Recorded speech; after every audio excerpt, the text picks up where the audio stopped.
Olá! Sejam bem-vindos a mais uma reunião do Decifrando o Novo Testamento com a visão espírita. Meu nome é André Andriolo, hoje é 15 de junho de 2026, nossa reunião de número 52, a última cheia, e hoje vamos falar do lava-pé, né? Esse episódio interessantíssimo de Jesus. Como eu sempre esclareço, a gente não tem intenção de brigar com ninguém, nosso estudo é feito à luz da doutrina espírita codificada por Allan Kardec. As Bíblias que a gente está usando aqui são essas todas aqui. O texto é da Bíblia de Jerusalém, mas eu consulto a Bíblia do Peregrino, que também é católica, que tem uns comentários super interessantes, e a Bíblia NVI, Nova Versão Internacional, que é a Bíblia Protestante, e a Bíblia Interlinear, que tem várias traduções ao mesmo tempo, colocadas lado a lado, comparando uma tradução com a outra, e também vem da pessoal do protestante lá. Fonte não espírita que eu estou usando, o dicionário da Bíblia, o Douglas, eu sempre uso ele, e também estou usando esse comentário bíblico católico do Cláudio Vianney, Mazotti. Tá? Esse, eu estou usando ele aqui, hoje. E fontes espíritas, eu estou usando a apostila do Evangelho Redivivo, livro 5. Estou usando aqui o Evangelho por Emmanuel, quando ele comenta os textos de João. O Pastorino, o volume 6 do Sabedoria do Evangelho. Uma palestra do Arthur Valadares, que está lá no YouTube, sobre esse assunto. E Os Prazeres da Alma, do Espírito Hamed, né? E pelo Francisco do Espírito Santo Neto, o médium, e o Espírito Hamed. Tá, então, o nosso assunto hoje, né, a gente vai falar lá, Mateus, isso está lá, na verdade, só está em João 13, mas faz referência lá, brinca lá com Mateus e com Marcos e com Lucas, porque está tudo dentro do mesmo assunto que é a Santa Ceia, mas o lava-pé só tem em João.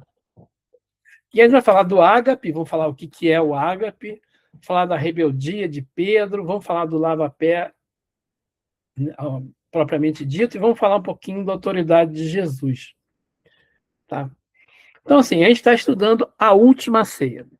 Então, em João, no capítulo 13, ele começa assim. Antes da Páscoa, da festa da Páscoa, sabendo Jesus que chegara a sua hora de passar desse mundo para o Pai, tendo amado os seus que estavam no mundo, amou-os até o fim.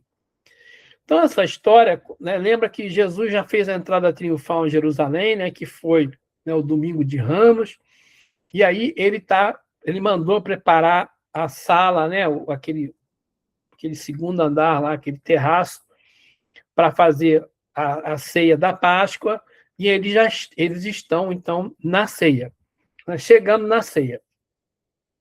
E aí o João, né, começa falando assim, né, que Jesus está na hora dele passar, estava chegando a hora dele passar para o outro mundo, porque, né, 2 dias depois ele ia ser crucificado. E ele fala ali, tendo amado os seus que estavam no mundo, amou-os até o fim. Então, esse amor incondicional, é que é chamado de ágape. Ágape é o tal do amor incondicional, né? É a essência do amor incondicional. O que é o amor, né? Quando a gente estuda, eu já vi várias pessoas fazendo palestras sobre o que é o amor e tal, e a Cláudia Simonetti deve estar aqui, deve estar pensando assim, quando fala de amar os inimigos, né? O Paulinho sempre fala, sempre encasqueta nessa, né? O que é esse amor incondicional? O que é o amor de Jesus? Né? Então, o amor, quando a gente estudando aqui o livro Os Prazeres da Alma, do Hamed, ele tem lá no final 3 passagens que ele fala sobre o amor. Né? São três capítulozinhos. Depois ele vai falar de generosidade. Mas quando ele fala de amor, da primeira vez, ele fala assim, o amor não é uma coisa externa, não é um prêmio, mas ele é uma semente em terra. Ele fala que o amor ele tem um potencial. Ele fala que é um potencial imanente, né? Eu até pensei se era imanente, não, é imanente mesmo. O amor, ele fala que é um fenômeno natural que deve ser despertado em todo mundo. Não é uma coisa profunda, escondida, esperando ser descoberto por outras pessoas. Porque todo mundo ama. Até aquela pessoa que é má, que é muito má, que é malvada, ela ama.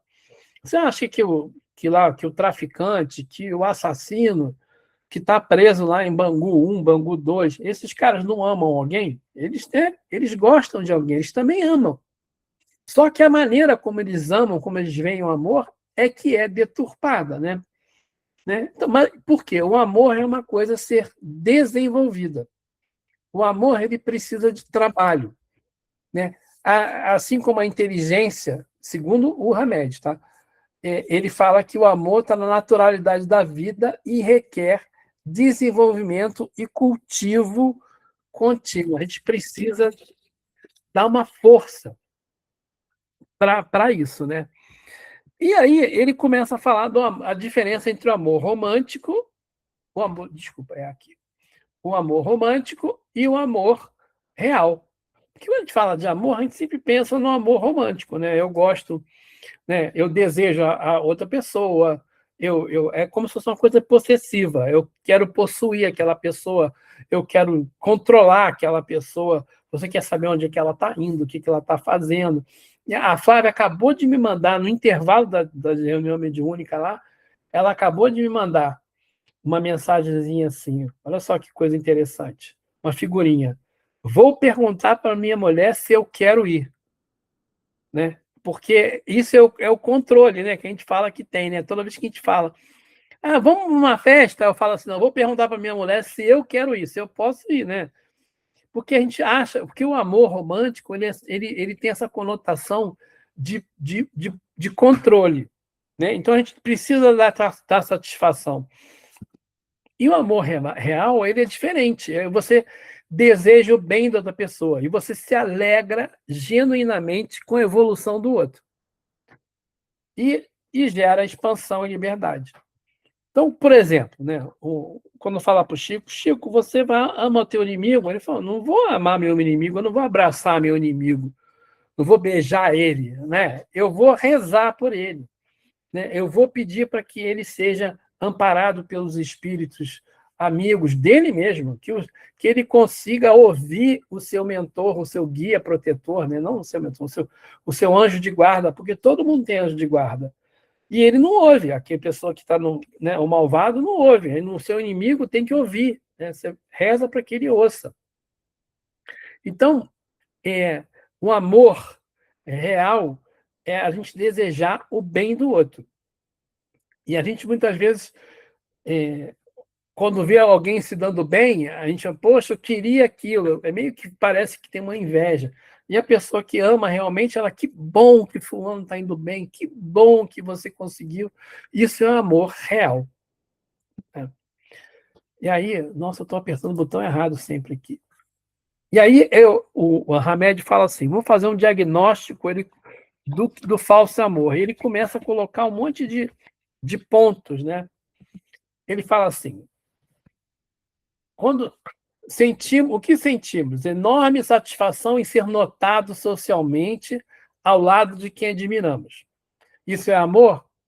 Não, na realidade psicológica, isso aí é exibicionismo ou narcisismo.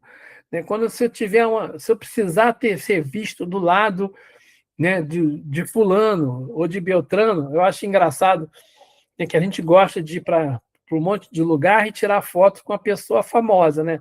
Não, eu tenho uma foto com Haroldo Dutra, eu tenho uma foto com Chico Xavier, aí depois a gente posta na rede social, né? Eu já fiz isso, todo mundo faz isso, né? Aí eu descobri que isso aí é exibicionismo ou narcisismo. Quando a gente tem necessidade desesperada do outro, exigindo privilégios exclusivos e monopólio do afeto, isso é amor? Não, isso é carência. Né? Porque quando a gente ama de verdade, a gente não prende, a gente solta deixa a pessoa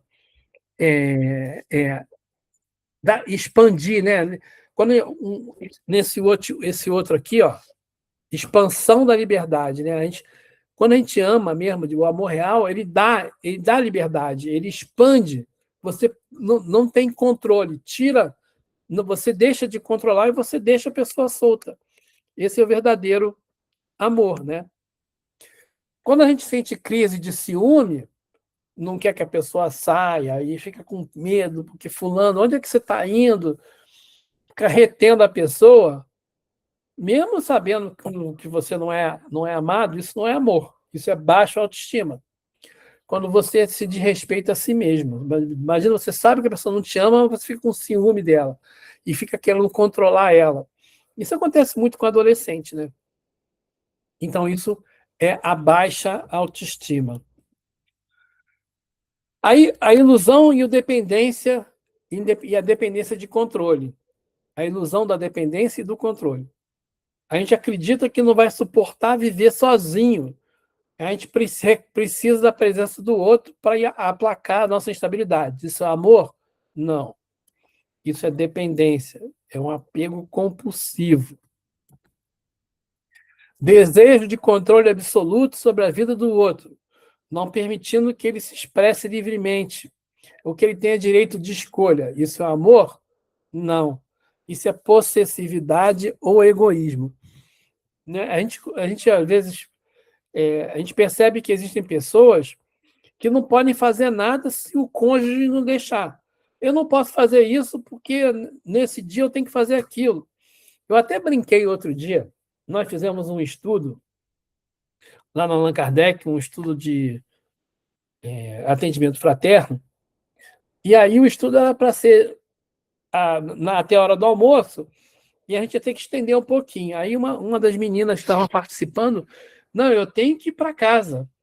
Mas por quê? Eu tenho que fazer comida. Eu falei, se você não for, não tem comida. Morre todo mundo de fome, as pessoas não podem esperar uma hora, né? Não pode esperar uma horinha a mais de você chegar lá para fazer comida. Né? Então, assim, mostra que alguém tinha um controle sobre aquela pessoa. A pessoa estava nervosa porque não podia atrasar um pouquinho. Né? Ainda mais, sei lá, aqui em casa é tão diferente, a gente não tem esse negócio, né, de ter que esperar o outro, tem que fazer comida. Ou um dia eu faço, outro dia ela faz, um dia a gente pega o que tem pronto. Geralmente a gente come o que, né, sobra do dia anterior, tem coisa congelada. E por quê? A gente, às vezes, exerce esse controle, essa possessividade, através de coisas pequenas. Eu tenho que estar em casa para fazer comida para o outro, por exemplo. Né? Discussões frequentes por motivos banais. Hostilidade mútua para compensar insatisfação ou desejo. Isso é amor? Não. Isso é paixão, simples desejo. Eu vejo isso muito em filme, principalmente filme americano, acho que esses filmes coreanos também tem, né? O pessoal bota assim, quando o casal começa a brigar muito um com o outro, eles falam, não, eles estão brigando porque eles se gostam, né? É a tal da paixão, né? A gente se provoca porque é gostoso, né? Então ele diz, isso aí na verdade é simples desejo, né? Então quando Jesus fala ali, né, logo no início, que ele amava os discípulos, que ele amou eles até o fim, ele amou os seus que estavam no mundo e amou eles até o fim. Né? Então, ele estava falando dos discípulos só, ou ele estava falando da humanidade inteira? Né? Então, então, Jesus estava falando assim, basicamente. Quando a humanidade aprender a amar, todos nós nos reuniremos em torno de uma só religião. Essa é a mais pura essência dos ensinos de Jesus. O amor integral que não possui fronteiras. Né? Amar a Deus, amar ao próximo, amar a si mesmo, isso tudo tem uma interseção, né? Se você fizer um conjunto aqui, né? Amar a Deus, amar ao próximo, a si mesmo, a interseção é a essência divina. Né? Se a gente conseguir ficar nesse ponto aqui, a gente vai conseguir despertar a nossa naturalidade. Né? Um dia, amar vai ser tão fácil, como respirar em uma atmosfera pura ou saciar a sede na água translúcida. Falar nisso, estou falando muito. Uma aguinha aqui para ajudar. Então, voltando lá no texto de Jesus, Jesus está falando, né, da hora da passagem, né, porque ele fala que já sabendo que era chegada a sua hora, a hora de passar deste mundo para o Pai. Então ele já sabe da hora da passagem dele, né? Então é o tal, e ele fala do amor, amor todo mundo, amor até o fim. Isso aí, esse amor é o tal do ágape, que é o amor incondicional. Mais do que uma refeição comum, foi a consolidação de uma festa de amor projetada para estreitar os laços fraternos indestrutíveis. Isso aí é texto de Emmanuel comentando esse versículo aí de João, né? Ele sabia que a trajetória dele estava concluída, a trajetória visível. Então, tendo partido da presença do ancião dos dias, a sua hora de regressar havia chegado. Esse é texto de Emmanuel. E aí ele usa, né, o Emmanuel fala que o Jesus usa a pedagogia do exemplo, compreendendo que a vaidade dos discípulos ainda não estava dominada, sabia que palavras não bastaria. Onde existe o puro amor, a lição mais eficaz é o choque do exemplo vivido. Por que o Emmanuel está falando que os discípulos ainda tinham a vaidade, né? Porque quando eles fizeram aquela entrada triunfal em Jerusalém, do domingo de Ramos, os discípulos começaram a ver, nossa, está entrando um rei, porque Jesus entrou em Jerusalém como um rei, né? Só que ele está sentado no cavalo, estava no jumentinho, mas tinha um tapete de folhas em volta dele e todo mundo esperando ele. Foi a mesma recepção que os reis recebem, né? Os poderosos recebem quando chegavam em Jerusalém. E eles eram ali a corte, né? Os 12 que ficavam mais próximos. Eles estavam muito vaidosos, estavam muito assim, nossa, que legal, né? A gente está, né? É chegado o momento. Eles achavam que o reino, que o Messias, né? Que o rei ia chegar, né? Que o reino dos céus que Jesus iria implantar era aquele reino dos céus que eles aprendiam na tradição judaica, do Messias que viria e ia destituir Roma, né, acabar, tirar Roma do poder e ia restituir o poder de Israel como uma nação importante, né, que iria dominar os outros ali em volta. Então eles já tinham muito essa vaidade, os discípulos. E aí Jesus começa, vai fazer o tal, então, o lava-pé. Né? Então ele fala assim: sabendo que o Pai tudo colocara nas suas mãos e que ele viera de Deus e a Deus voltava, levanta-se da mesa, depõe o manto, quer dizer, tira o manto, e tomando uma toalha, cinge-se com ela, bota a toalha na, na cintura. Depois, põe água numa bacia e começa a lavar os pés dos discípulos e a enxugá-los com a toalha que estava na sua cintura. Então, essa história do lava-pé, por que existia esse negócio de lavar os pés? Porque o pessoal usava sandália, né? Então, quando você andava na rua, a rua é empoeirada. Quando você entrava nas casas, era comum você lavar os pés. E quem lavava os pés dos que chegavam eram os servos, né? Nas casas mais tradicionais, vamos falar assim, dos judeus, né? Então, chegava alguém importante na casa lá de um fariseu, por exemplo, o servo ia lavar os pés daquela pessoa importante que chegou. Então, quem lavava os pés era sempre o servo. E os pés que eram lavados eram os pés das pessoas importantes. E Jesus chega e o que ele faz? Tira o manto. A primeira coisa que Jesus faz é tirar o manto. Amarra a toalha na cintura, porque era isso que os servos faziam, né? E, e coloca a água numa bacia. Então, o manto ali representava a autoridade de Jesus, a autoridade suprema. Lembrando que Jesus, governador da terra, Jesus já era espírito puro há 5 bilhões de anos, quando começou a formação da terra. A notícia que nós temos lá do caminho da luz, que Jesus estava lá no início da formação do sistema solar. O, o próprio João começa, né, no versículo 1 do capítulo 1 de João, fala: no princípio o verbo, e o verbo estava com Deus, né? O verbo é Jesus, e o verbo se fez carne. Então, Jesus estava no princípio da formação da terra.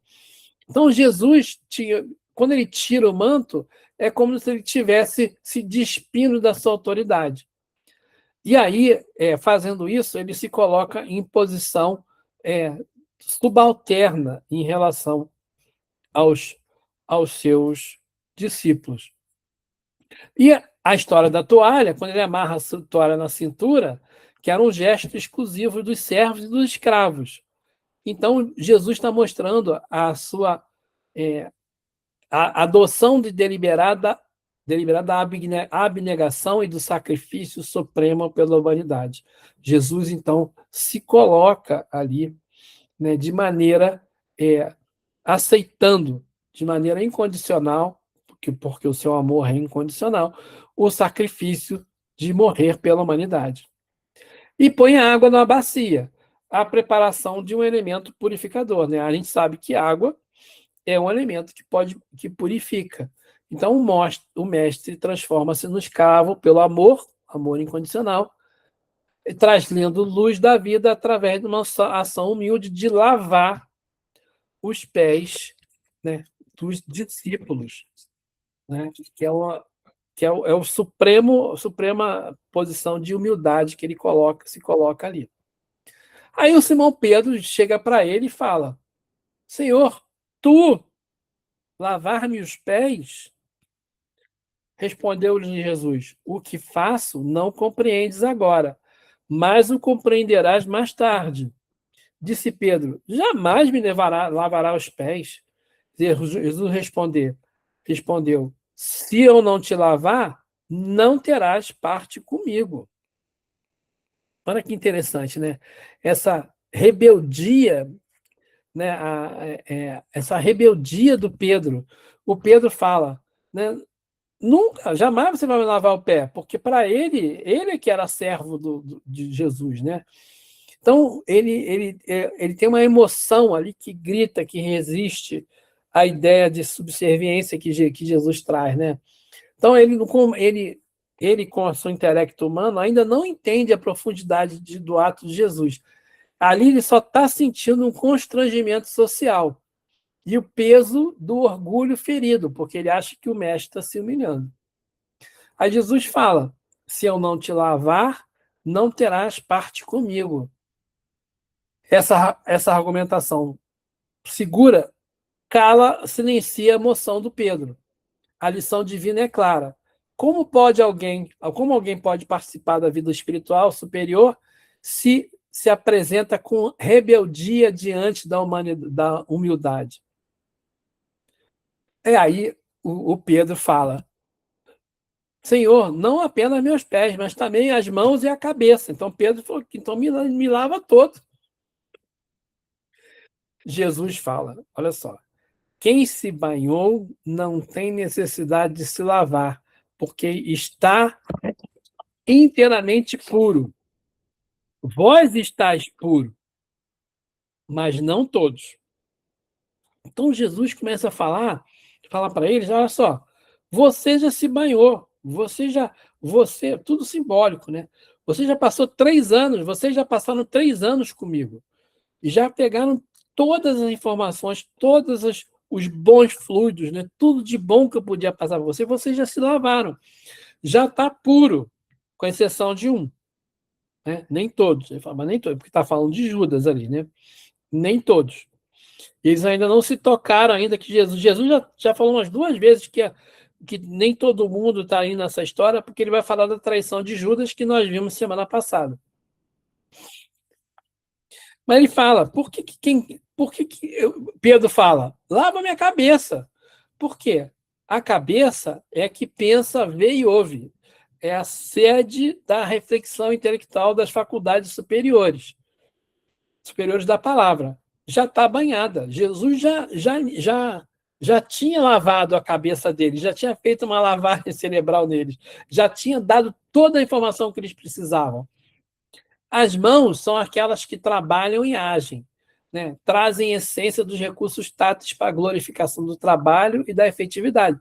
Também já foram banhadas. Jesus já tinha posto eles para trabalhar, já tinha distribuído eles em diversas tarefas, eles já tinham viajado pregando a palavra do mestre, eles já faziam pregação, já tinham tido, né, a oportunidade de realizar curas, então eles já estavam trabalhando.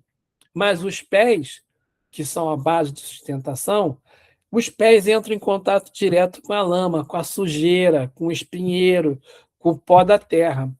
Então, a verdadeira humildade se opera na purificação da parte que mais sofre na base da jornada. Então, a purificação da base, né? Eles precisavam aprender, né? Eles precisavam limpar a base, entender que eles vão entrar, para entrar em contato com o solo sujo, com a lama, com os espinhos que a vida traria depois que Jesus fosse embora, eles precisavam purificar a base de sustentação. Então, eles já tinham tido na cabeça a instrução. Eles já tinham sido treinados em fazer as coisas, né, na execução. Eles agora precisavam aprender o banho final. Qual é a instrução final? A humildade suprema de que eles iriam, a partir dali, trabalhar em contato direto com a lama, no espinheiro, né, de tudo que vinha contra eles. Né? E aí fala, vós estáis puros, mas não todos. Aí isso aí é o texto do Pastorino, ele fala, tem um impacto vibratório que preenche a sala. Entre os 12, tem uma pessoa suportando uma carga energética aterradora. Não se tratava de uma mera traição mundana, mas do portador da missão mais perigosa e incompreendida do colégio iniciático. Imagina como é que estava ali a cabeça, né, de Judas, né? Ele devia estar emanando ali vibrações terríveis. E Jesus, obviamente, percebia isso aí, né? E aí, Jesus fala assim, ele vai falar mais na frente, ele fala assim, depois que lhes lavou os pés, retomou o manto, voltou, colocou o manto da autoridade e lhes disse, compreendeis o que vos fiz? Vós me chamais de mestre e senhor, e dizeis bem, pois eu sou. Quando ele coloca o manto da autoridade e reforça. Vocês me chamam de mestre, vocês me reconhecem como mestre, me reconhecem como Messias, verdade, porque eu sou. Né? E aí, o que ele está falando ali? Né? Ele está falando, né? Isso aqui também vem lá do Pastorino. A expressão eu sou corresponde ao hebraico Yahvé. Não é uma mera afirmação, é uma identidade histórica do homem Jesus. É a voz inconfundível do eu profundo operando no centro da consciência. Quando Moisés, né, sobe o monte lá pela primeira vez e ele vê lá a sarça ardente, ele pergunta: quem é você? Eu sou. Mas quem que eu digo para os outros que é você? Eu sou o que sou. Eu sou Yahvé. Yahvé é eu sou. Então, Jesus, quando fala assim, eu sou, ele está afirmando a presença divina nele, né? A autoridade divina. Jesus era, eu sou, né? Ele é a autoridade suprema. Aí Jesus fala assim: se, portanto, eu, o Mestre e o Senhor, vos lavei os pés, também deveis lavar os pés uns dos outros. Dei-vos o exemplo para que, como eu vos fiz, também vós o façais. Em verdade, eu vos digo: o servo não é maior do que o seu senhor, nem o enviado maior do que quem o enviou. Se compreenderdes disso e praticardes, sereis felizes. Felizes sereis. Então, Jesus está sempre falando de humildade. Ele fala que lavou os pés dele, lembrando que quem lava os pés são os servos. E ele fala para que um lave o pé do outro. O que ele está falando? Que um ajude o outro. Quando alguém, né, chegar em casa com o pé sujo da lama ou com o pé machucado com o espinheiro do mundo, chegar chateado, chegar machucado, o outro, o amigo, né, tem que ir lá ajudar a limpar o pé dele, né, lavar o pé dele.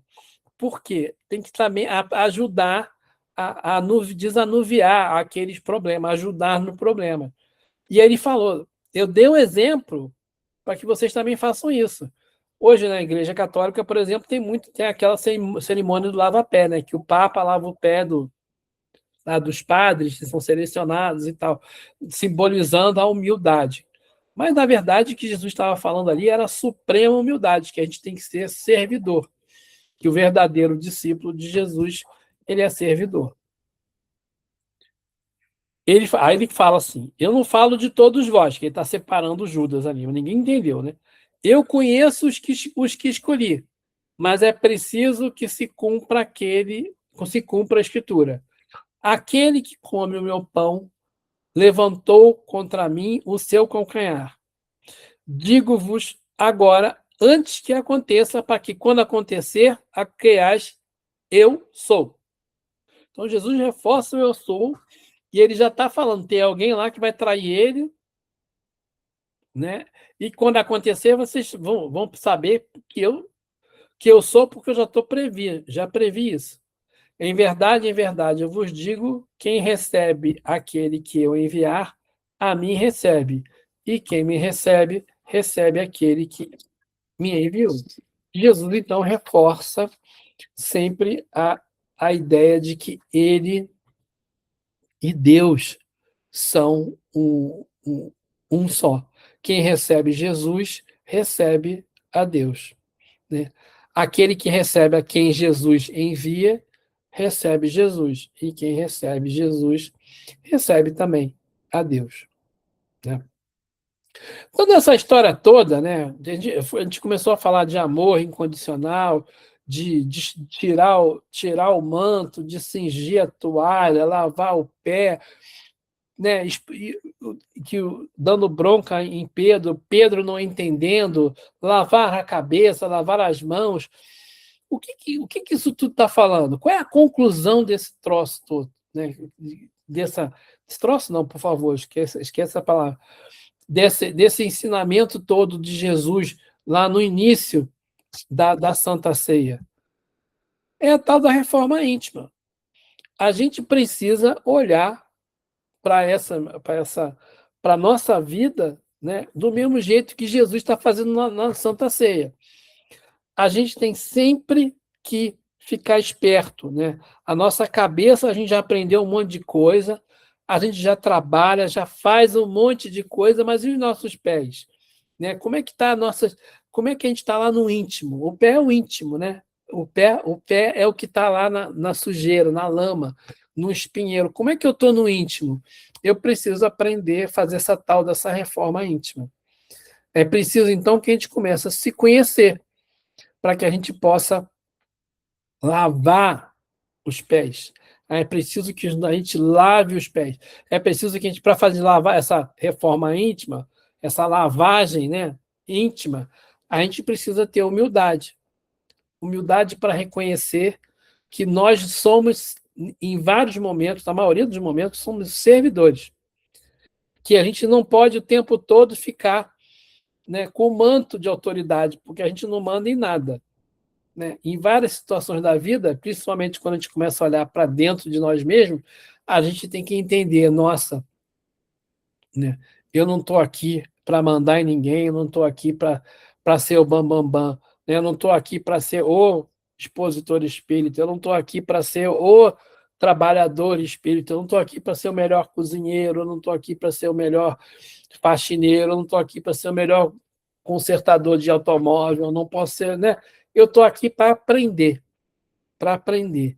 E eu só vou aprender quando eu tirar, né, o manto da autoridade que eu acho que eu tenho, colocar na cintura, né, a toalha, né, e ajudar a lavar os pés daqueles que estão perto de mim, né, ajudando, mostrando para essas pessoas que dá para a gente ajudar elas, tirar delas aquela sujeira, aquele espinho, através do consolo, através da caridade, da benevolência, e assim vai. Então, eu sempre brinco, né? Palestra espírita, conversa espírita que não tem reforma íntima, não é espírita. Então, a gente sempre chega nesse ponto aqui. Tá, hoje foi mais curto, mas era esse o recado que eu tinha que dar, não quero entrar no próximo. Tá, agora a gente vai continuar na última ceia e a gente vai falar, né, quando Jesus, os discípulos começam a perguntar quem é o maior, e aí vai falar de Pedro, né, da traição de Pedro, e aí vamos continuar aí na Santa Ceia. Tá bom? Para a próxima semana.